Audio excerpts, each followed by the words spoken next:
Tom Parker. So nicknames I picked up along the way would have been Colonel Tom Parker, Colonel.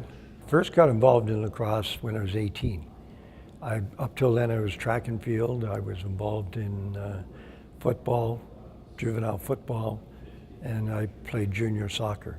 I could run, I was a good runner, and I played fullback in soccer, so I was defensively minded. And so even though I was small, I played a lot of defense and eventually became very good at hitting forwards as they were breaking out of our zone. And so I got a lot of assists, not many goals.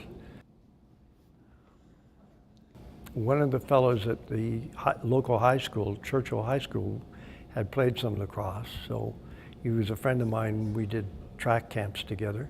So he started doing some things in Churchill, and then that gave us some young players there. Eventually we moved to St. Boniface, which was my home area.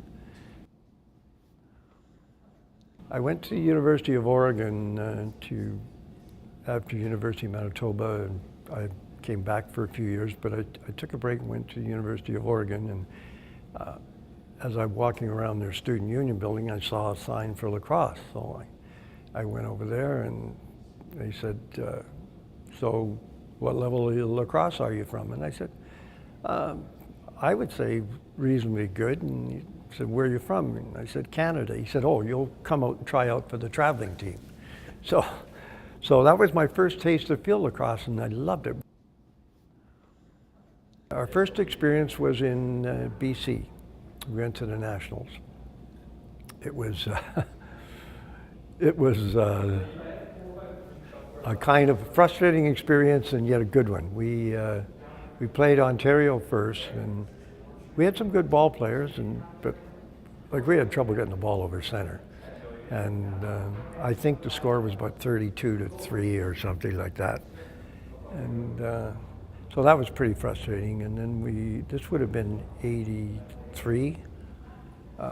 And then we played BC, and we got beaten by them because they had some pretty, like half the national team, the whole national team was on the Ontario or the BC team. Yes.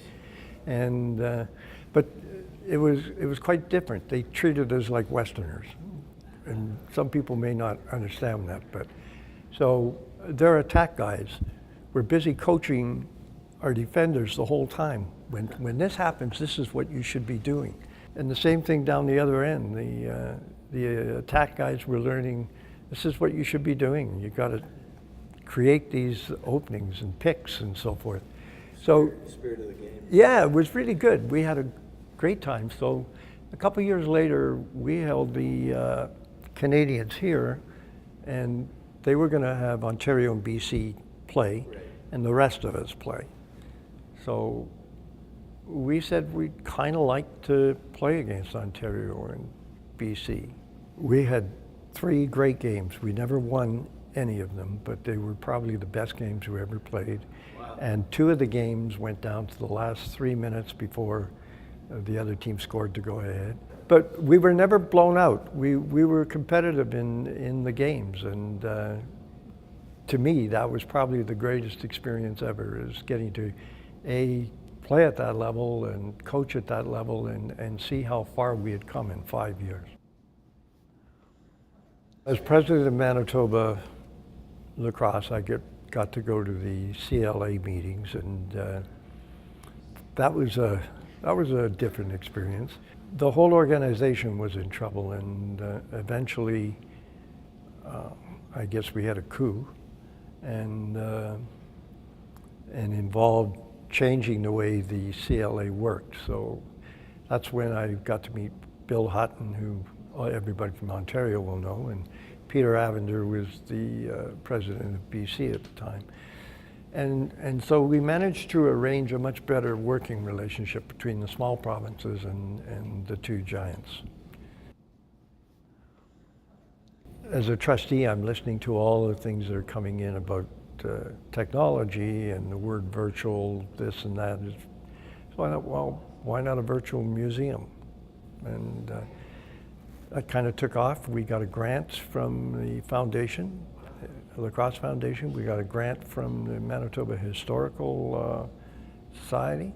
And we were amazed to find out all the lacrosse that was played in the small rural towns. It's still baby steps, but we have dreams of getting bigger. We're hoping to hire somebody this year, get a grant for a summer student. We'd look for somebody with a technology sport background and have them go through all the books, all the pictures and trophies that we've got, and try to build that up until we can digitize it and then make it available to anybody who wants to look.